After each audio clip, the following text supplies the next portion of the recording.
വിശുദ്ധ മത്തായി സുവിശേഷം 22 അധ്യായം 1 മുതലുള്ള തിരുവചനങ്ങൾ.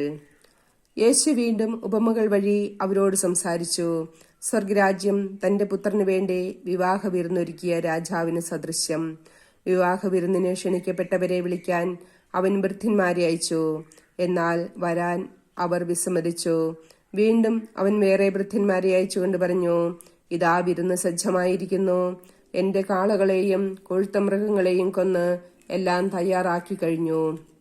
വിവാഹ വിരുന്നിന് വരിക എന്ന് ക്ഷണിക്കപ്പെട്ടവരോട് ചെന്ന് പറയുവിൻ. എന്നാൽ ക്ഷണിക്കപ്പെട്ടവർ അത് വകവയ്ക്കാതെ ഒരുവൻ വയലിലേക്കും വേറൊരുവൻ വ്യാപാരത്തിനും പോയി കളഞ്ഞു. മറ്റുള്ളവർ ആ ഭൃത്യന്മാരെ പിടികൂടി അവരെ അപമാനിക്കുകയും വധിക്കുകയും ചെയ്തു. രാജാവ് ക്രുദ്ധനായി സൈന്യത്തെ അയച്ച് ആ കൊലപാതകികളെ നശിപ്പിച്ചു. അവരുടെ നഗരം അഗ്നിക്കിരയാക്കി. അനന്തരം അവൻ ഭൃത്യന്മാരോട് പറഞ്ഞു, വിവാഹ വിരുന്ന് തയ്യാറാക്കിയിരിക്കുന്നു, എന്നാൽ ക്ഷണിക്കപ്പെട്ടവർ അയോഗ്യരായിരുന്നു. അതിനാൽ നിങ്ങൾ വഴിക്കവലകളിൽ ചെന്ന് അവിടെ കണ്ടെത്തുന്നവരെയെല്ലാം വിവാഹ വിരുന്നിന് ക്ഷണിക്കുവിൻ. ആ ഭൃത്യന്മാർ നിരത്തുകളിൽ ചെന്ന് ദുഷ്ടരും ശിഷ്ടരും ഉൾപ്പെടെ കണ്ടെത്തിയവരെയെല്ലാം വിളിച്ചുകൂട്ടി. അങ്ങനെ വിരുന്നുശാല അതിഥികളെ കൊണ്ട് നിറഞ്ഞു. അതിഥികളെ കാണാൻ രാജാവ് എഴുന്നള്ളിയപ്പോൾ വിവാഹ വസ്ത്രം ധരിക്കാത്ത ഒരാളെ അവിടെ കണ്ടു. രാജാവ് അവനോട് ചോദിച്ചു, സ്നേഹിത, വിവാഹ വസ്ത്രം ധരിക്കാതെ നീ ഇവിടെ പ്രവേശിച്ചതെങ്ങനെ? അവൻ മൗനം അവലംബിച്ചു. അപ്പോൾ രാജാവ് പരിചാരകന്മാരോട് പറഞ്ഞു, അവനെ കൈകാലുകൾ കെട്ടി പുറത്തെ അന്ധകാരത്തിലേക്ക് വലിച്ചെറിയുക. അവിടെ വിലാപവും പല്ലുകടിയുമായിരിക്കും. എന്തെന്നാൽ വിളിക്കപ്പെട്ടവർ വളരെ, തിരഞ്ഞെടുക്കപ്പെട്ടവരോ ചുരുക്കം. അപ്പോൾ ഫരിസേയർ പോയി യേശുവിനെ എങ്ങനെ വാക്കിൽ കൊടുക്കാം എന്ന ആലോചന നടത്തി.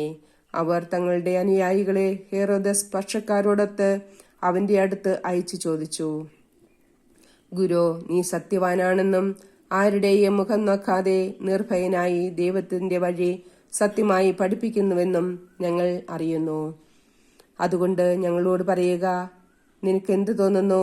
സീസറിന് നികുതി കൊടുക്കുന്നത് നിയമാനുസൃതമാണോ അല്ലയോ?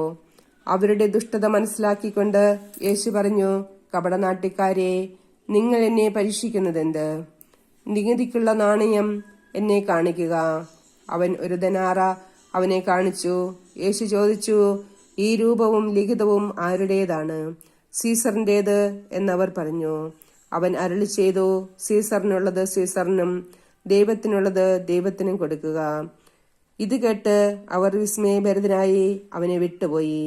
പുനരുദ്ധാനമില്ലെന്ന് പറയുന്ന സദുക്കായർ അന്ന് തന്നെ അവനെ സമീപിച്ച് ചോദിച്ചു, ഗുരു, ഒരുവൻ സന്താനമില്ലാതെ മരിച്ചാൽ അവന്റെ സഹോദരൻ ആ വിധവയെ വിവാഹം ചെയ്ത് സഹോദരന് സന്താനങ്ങളെ ഉൽപ്പാദിപ്പിക്കണമെന്ന് മോശ അനുശാസിച്ചിട്ടുണ്ട്.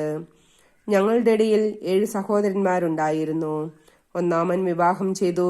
സന്താനമില്ലാതെ ഭാര്യയെ സഹോദരന് വിട്ടുകൊണ്ട് അവൻ മരണമടഞ്ഞു. ഇങ്ങനെ തന്നെ രണ്ടാമനും മൂന്നാമനും, അങ്ങനെ 7-ാമൻ വരെയും. അവസാനം ആ സ്ത്രീയും മരിച്ചു. അതിനാൽ പുനരുദ്ധാനത്തിൽ അവൾ ഈ 7 പേരിൽ ആരുടെ ഭാര്യയായിരിക്കും? അവർക്കെല്ലാം അവൾ ഭാര്യയായിരുന്നിട്ടുണ്ടല്ലോ. യേശു മറുപടി പറഞ്ഞു, വിശുദ്ധ ലിഖിതങ്ങളോ ദൈവത്തിന്റെ ശക്തിയോ മനസ്സിലാക്കാത്തതിനാൽ നിങ്ങൾക്ക് തെറ്റുപറ്റിയിരിക്കുന്നു. പുനരുദ്ധാനത്തിൽ അവർ വിവാഹം ചെയ്യുകയോ ചെയ്തു കൊടുക്കുകയോ ഇല്ല. പിന്നെയോ അവർ സ്വർഗദൂതന്മാരെ പോലെയായിരിക്കും. ഞാൻ അബ്രാഹത്തിന്റെ ദൈവവും ഇസഹാക്കിന്റെ ദൈവവും യാക്കോബിന്റെ ദൈവവുമാണ് എന്ന് മരിച്ചവരുടെ പുനരുദ്ധാനത്തെ പറ്റി ദൈവം നിങ്ങളോട് അരുളി ചെയ്തിരിക്കുന്നത് നിങ്ങൾ വായിച്ചിട്ടില്ലേ? അവിടുന്ന് മരിച്ചവരുടെയല്ല ജീവിക്കുന്നവരുടെ ദൈവമാണ്. ജനക്കൂട്ടം ഇത് കേട്ടപ്പോൾ അവന്റെ പ്രബോധനത്തെപ്പറ്റി ആശ്ചര്യപ്പെട്ടു. യേശു സദുക്കായരെ വാക്കുമുട്ടിച്ചെന്ന് കേട്ടപ്പോൾ ഫരിസേയർ ഒന്നിച്ചുകൂടി.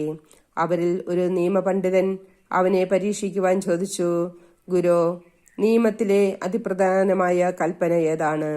അവൻ പറഞ്ഞു, നീ നിന്റെ ദൈവമായ കർത്താവിനെ പൂർണ്ണ ഹൃദയത്തോടും പൂർണ്ണാത്മാവോടും പൂർണ്ണ മനസ്സോടും കൂടെ സ്നേഹിക്കുക. ഇതാണ് പ്രധാനവും പ്രഥമവുമായ കൽപ്പന. രണ്ടാമത്തെ കൽപ്പനയും ഇതിനു തുല്യം തന്നെ. അതായത്, നിന്നെപ്പോലെ നിന്റെ അയൽക്കാരനെയും സ്നേഹിക്കുക. ഈ 2 കൽപ്പനകളിൽ സമസ്ത നിയമവും പ്രവാചകന്മാരും അധിഷ്ഠിതമായിരിക്കുന്നു. ഫരിസേയർ ഒരുമിച്ച് കൂടിയപ്പോൾ യേശു അവരോട് ചോദിച്ചു, നിങ്ങൾ ക്രിസ്തുവിനെ പറ്റി എന്ത് വിചാരിക്കുന്നു? അവൻ ആരുടെ പുത്രനാണ്? ദാവീദിന്റെ എന്ന് അവർ പറഞ്ഞു. അവൻ ചോദിച്ചു, അങ്ങനെയെങ്കിൽ ദാവീദ് കർത്താവിനാൽ പ്രചോദിതനായി അവനെ കർത്താവ് എന്ന് വിളിക്കുന്നതെങ്ങനെ? അവൻ പറയുന്നു, കർത്താവ് എന്റെ കർത്താവിനോട് അരുളിച്ചെയ്തു, ഞാൻ നിന്റെ ശത്രുക്കളെ നിന്റെ പാദങ്ങൾക്ക് കീഴിലാക്കുവോളം നീ എന്റെ വലതുഭാഗത്ത് ഉപവിഷ്ടനാകുക. ദാവീദ് അവനെ കർത്താവ്, കർത്താവേ എന്ന് വിളിക്കുന്നുവെങ്കിൽ അവൻ അവന്റെ പുത്രനാകുന്നതെങ്ങനെ? അവനോട് ഉചിതമായി ഒരു വാക്ക് പോലും പറയുവാൻ ആർക്കും കഴിഞ്ഞില്ല. അന്നു മുതൽ അവനോട് എന്തെങ്കിലും ചോദിക്കുവാൻ ആരും ധൈര്യപ്പെട്ടതുമില്ല.